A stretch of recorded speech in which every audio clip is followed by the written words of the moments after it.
Head glitches say, what?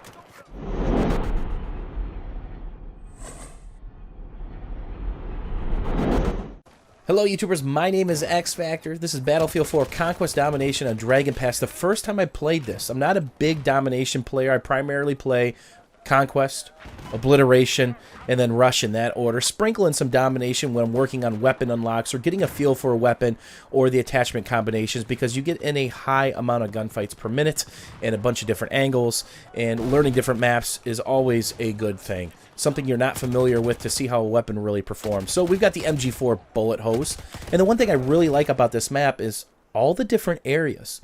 No matter what your play style is, especially if you're aggressive, this map's got something for you. First off, it's got this shipping area that we're in. Then it's got a construction area behind me. It's got the shipping office. Then it's got construction materials such as front-end loaders and earth movers on the other side of the map. So there's a ton of cover. You don't have to worry about getting destroyed in a wide open lane trying to move from cover to cover.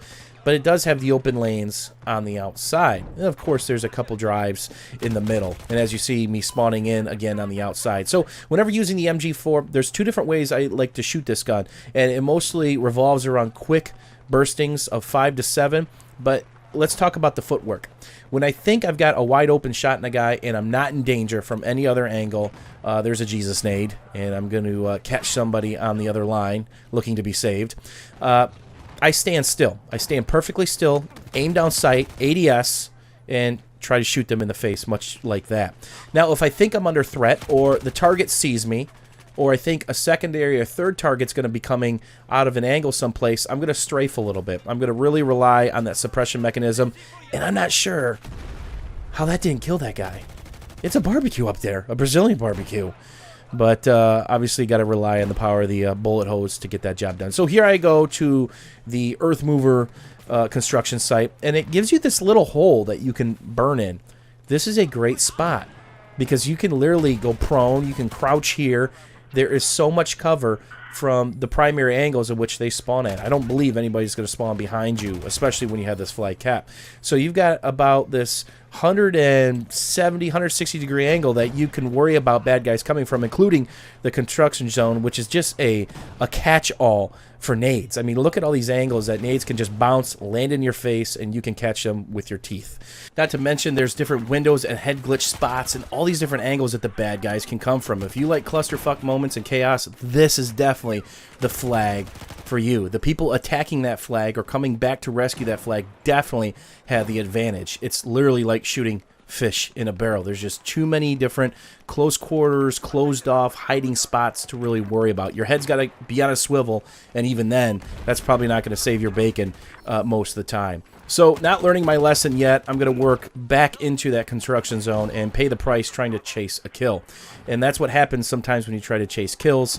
If you can't finish a guy, you're going to go all focused on him with the blinders on, and you're just going to get shot in the back in the process. So, being effective in Battlefield is about killing people quickly and then moving on to the next level of threat or the next objective, which for me is going back to the wonderful A construction site. And here you have the driveway, which is the inside open lane and a pretty nasty head glitch spot, but the MG4, while standing perfectly still and ADSing, has zero fucks to give. That same box, you're going to see me behind it in a split second, just to show you how nasty that little area is. And look at this box to my left. Just the top of my crosshair. That's it. So if I can see him with the crosshair, I can hit him.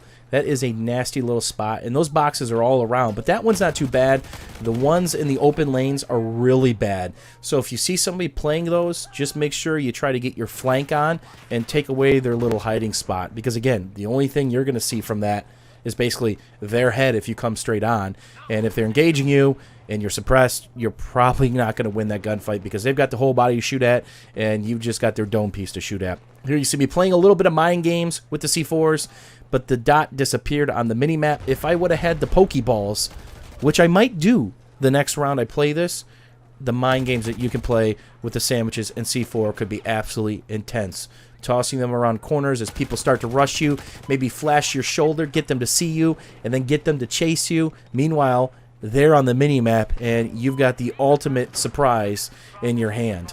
So working back towards this construction spot, because I really like this spot to play, I find it's pretty easy to attack. There's cover to get to, and I don't have to worry about all these crazy angles. And there's the power of the 200 in the mag. Just keep bursting, bursting, bursting. Keep them suppressed, land a couple shots, and hopefully you come out of that gunfight alive still, able to press your point or go on to the next target. So the only problem with the minis is they're being rebalanced. That won't be possible pretty soon.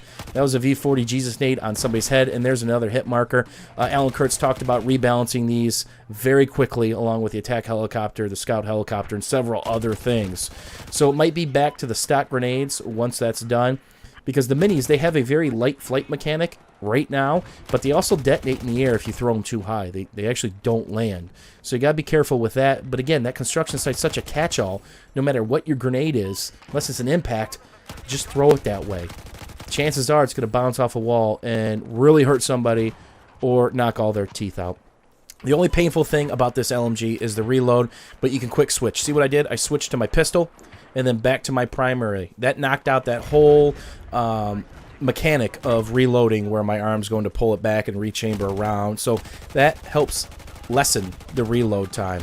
So trying to support my team, give them as much suppression as possible, trying to get a couple hit markers and a couple more kills, standing still in one place too long. Hopefully you guys enjoyed this round of Dragon Pass Conquest Domination with the MG4 bullet hose. I'm also going to link in the comments the control freak for the MG4. That's a series where I showcase how to control the recoil, counter it, burst fire, and some of the little do's and don'ts with this weapon in much greater detail. Thanks for watching. Thanks for hanging out. We'll see you soon.